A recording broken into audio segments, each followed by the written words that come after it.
Halo, Assalamualaikum. Welcome back to my YouTube channel Bidan P3K. Nah, kali ini kita akan kembali membahas lanjutan soal dari soal yang kemarin ya, teman-teman. Ini ada 15 soal. Jadi, tonton sampai akhir ya. Sebelumnya jangan lupa like, comment, share, dan subscribe. Oke, kita masuk di soal pertama. Seorang perempuan umur 18 tahun, P1A0, nifas 14 hari datang ke puskesmas dengan keluhan susah tidur. Hasil anamnesis, ibu sering marah, cemas, tidak nafsu makan, sedih tiba-tiba, kadang menangis dan tidak mau menyusui bayinya. Hasil pemeriksaan KU tampak murung dan sedih. Tekanan darah 110/70, nadi 88, suhu 36,5, pernapasan 20 kali per menit, TFU tidak teraba, logia serosa. Apakah diagnosis yang paling tepat pada kasus tersebut? A. Depresi postpartum, B. Baby blues, C. Sindrom masa nifas, D. Stres psikologis, E. Psikosis. Nah, langsung saja kita jawab ya teman-teman. Jadi jawaban yang benar itu adalah opsi A. Depresi postpartum. Depresi postpartum ini merupakan perasaan tidak nyaman yang dialami wanita pasca melahirkan yang bisa disebabkan oleh hormon dan gangguan psikologi. Tanda dan gejalanya itu sering merasa marah, sedih yang berlarut-larut, kurang nafsu makan, terlalu mencemaskan keadaan bayinya.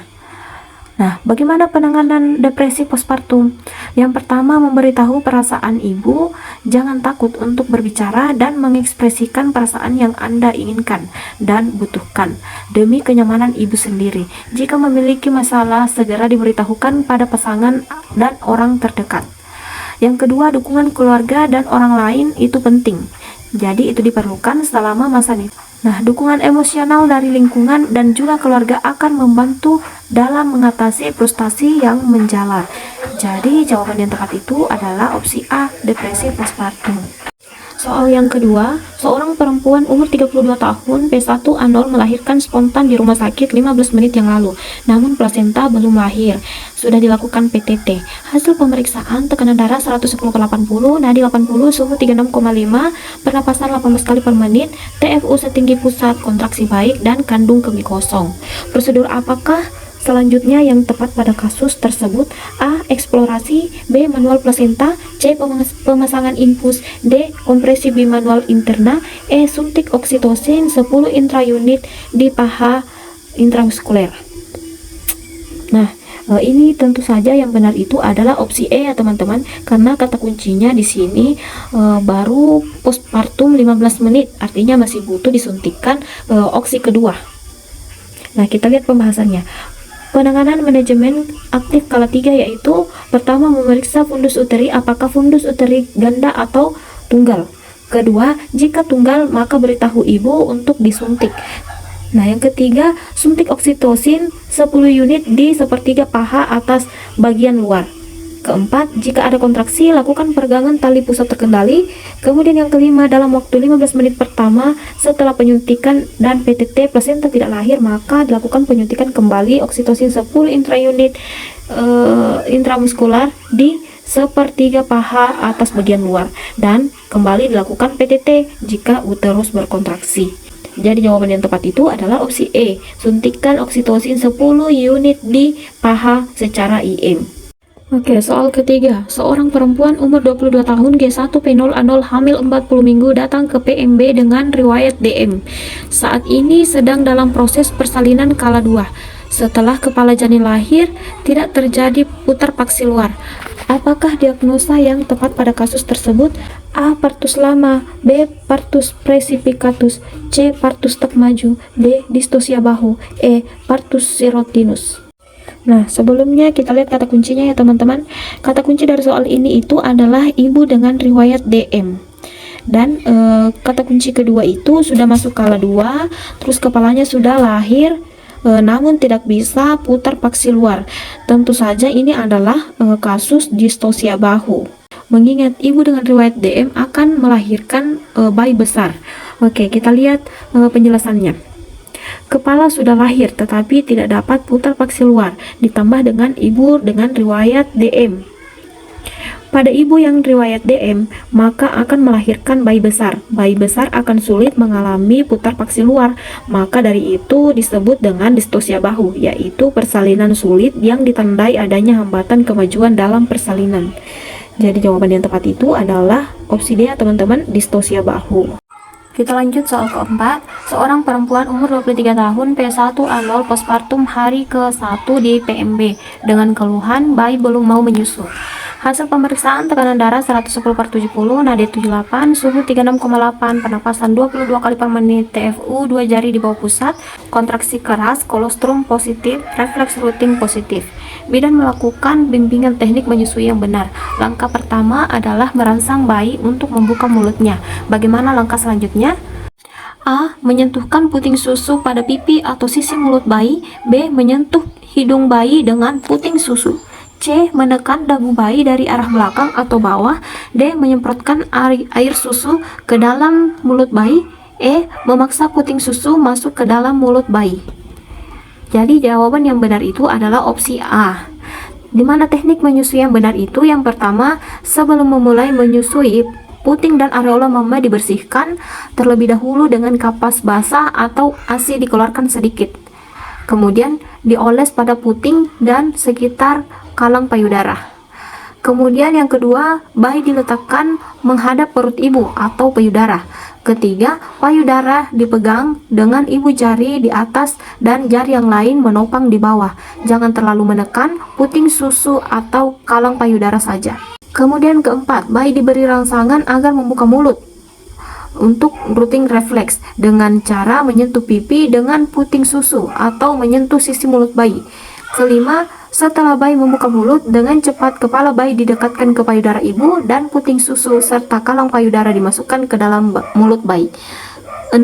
Menyendawakan bayi. Jadi setelah disusui, bayi disendawakan ya teman-teman. Jadi jawaban yang tepat itu adalah opsi A, menyentuhkan puting susu pada pipi atau sisi mulut bayi. Oke, soal kelima. Seorang perempuan umur 25 tahun G1P0A0 hamil 24 minggu datang ke PMB untuk kunjungan ulang. Hasil anamnesis, sering-sering mual, merasa lelah, dan mudah mengantuk. Gerakan janin dirasakan aktif. Hasil pemeriksaan konjungtiva merah muda, tekanan darah 120/80, pernapasan 20, TFU setinggi pusat, balut teman positif, DJJ 120 kali per menit. Apakah pemeriksaan penunjang yang paling tepat pada kasus tersebut? A. Hemoglobin. B. Protein urin. C. Reduksi urin. D. Inspekulo. E. USG. Jadi jawaban yang tepat itu adalah opsi A, pemeriksaan hemoglobin. Pemeriksaan hemoglobin ini atau HB dilakukan untuk mengetahui apakah ada anemi atau tidak. Sedangkan pemeriksaan protein dilakukan untuk mengetahui kadar protein dalam urin sebagai salah satu indikasi dari preeklamsi. Nah, opsi C, pemeriksaan reduksi. Ini bertujuan untuk melihat kadar glukosa dalam urin. Adanya glukosa dalam urin merupakan tanda komplikasi penyakit diabetes mellitus atau DM. Nah, selanjutnya opsi D, inspekulo itu pemeriksaan yang dilakukan untuk melihat saluran kelamin luar menggunakan spekulum untuk memantau kehamilan dan kelainan lain pada organ reproduksi. Jadi bukan ya teman-teman. Kemudian opsi E, USG, pemeriksaan penunjang untuk membantu mengidentifikasi penyebab penyakit dan merupakan pemeriksaan penunjang pada kehamilan. Jadi yang tepat itu adalah opsi A teman-teman, pemeriksaan hemoglobin, melihat keluhannya itu sering merasa lelah dan mudah mengantuk. Jadi ini adalah tanda-tanda orang yang anemia teman-teman. Soal ke-6, seorang perempuan umur 20 tahun datang dengan keluhan bengkak merah dan sangat nyeri di area kemaluan. Hasil pemeriksaan tekanan darah 110/70, nadi 84, pernapasan 24 kali per menit, suhu 36,5 derajat Celcius. Apakah diagnosis kasus di atas? A. Pulvitis. B. Vaginitis. C. Cervicitis. D. Abses Bartolini. E. Kista dinding rahim. Nah, ini merupakan kasus vaginitis ya teman-teman, di mana vaginitis itu adalah radang vagina yang disebabkan oleh bakteri, jamur, parasit, atau virus. Umumnya itu karena disebabkan bakterial vaginosis. Oke, soal ke-7 ini tentang KB ya teman-teman. Seorang perempuan umur 22 tahun P1A0, anaknya berusia 1 tahun datang ke PMB hendak memakai alat kontrasepsi. Dia berencana akan memiliki anak 3 tahun lagi. Hasil pemeriksaan berat badan 80 kg, tinggi badan 158, tekanan darah 180/100, nadi 80, pernapasan 20 kali per menit, suhu 36,5 derajat Celcius. Sebelum melahirkan anak yang kedua, dia memakai KB suntik. Apakah pilihan alat kontrasepsi yang sesuai dalam kasus tersebut? A. MAL, B. MOW, C. AKDR, D. Implan, E. Pil kombinasi.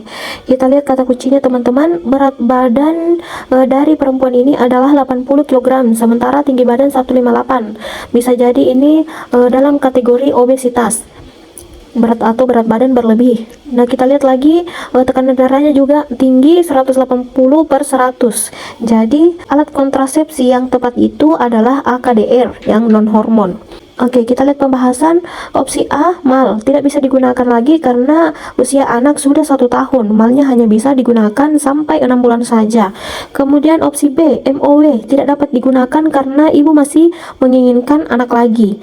Sedangkan opsi C ini baik digunakan untuk penderita hipertensi dan juga obesitas karena dia non hormon. Sedangkan opsi D, implan, sebaiknya tidak digunakan untuk penderita hipertensi dan berat badan obesitas. Begitupun dengan opsi E, pil kombinasi, tidak boleh diberikan kepada penderita hipertensi. Nah, soal ke-8 masih tentang KB ya teman-teman. Seorang perempuan umur 22 tahun akseptor KB suntik 3 bulan, datang ke PMB karena siklus haid panjang. Hasil anamnesis menjadi akseptor KB suntik sejak 6 bulan yang lalu, mengalami perdarahan bercak dan kadang terjadi di luar siklus haid. Tekanan darah 110/70, nadi 78, HB 11,5 gram per sen. Tindakan apakah yang paling tepat bidan lakukan pada kasus tersebut? A. Menghentikan kontrasepsi suntik. B. Memberikan mini pil selama 10 hari. C. Memberikan pil kombinasi selama 10 hari. D. 1 siklus pil kombinasi. E. Pemberian 2 pil kombinasi selama 3-7 hari. Jadi tindakan yang paling tepat untuk bidan lakukan yaitu memberikan 1 siklus pil kombinasi. Efek samping dari KB suntik 3 bulan adalah gangguan haid, penambahan berat badan, mual, berkunang-kunang, sakit kepala, penurunan libido, dan vagina kering. Salah satu bentuk gangguan haid adalah spotting dan metrorragia atau perdarahan pervaginam di luar siklus haid.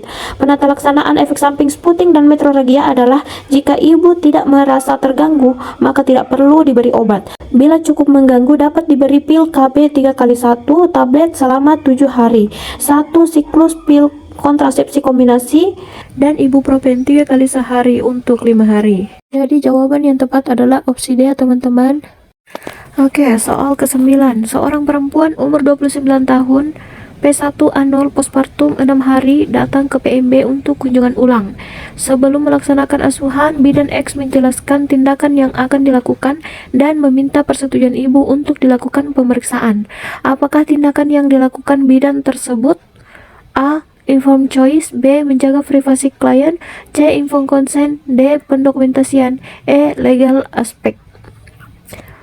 Saya rasa ini sudah cukup jelas ya teman-teman bahwa jawaban yang tepat itu adalah opsi C, informed consent.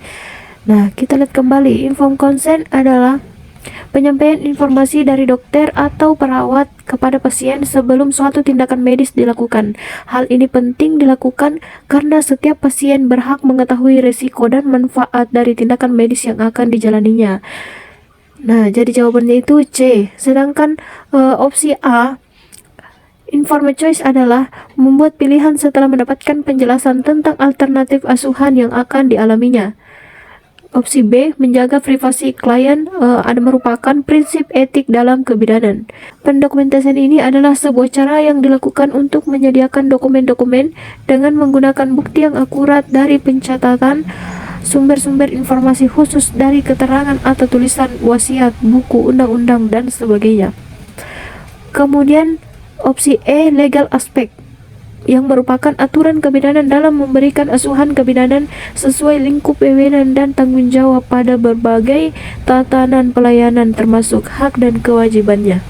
Nah, kita masuk ke soal ke-10. Seorang perempuan umur 21 tahun datang ke PMB karena terlambat haid sejak 2 minggu yang lalu dan merasakan mual muntah disertai pusing. Dari hasil anamnesis, telah menikah 2 bulan secara agama. Hasil pemeriksaan tekanan darah 100/70, suhu 36,5, nadi 80, pernapasan 20 kali per menit. Hasil pengukuran lingkar lengan atas adalah 22,5 cm.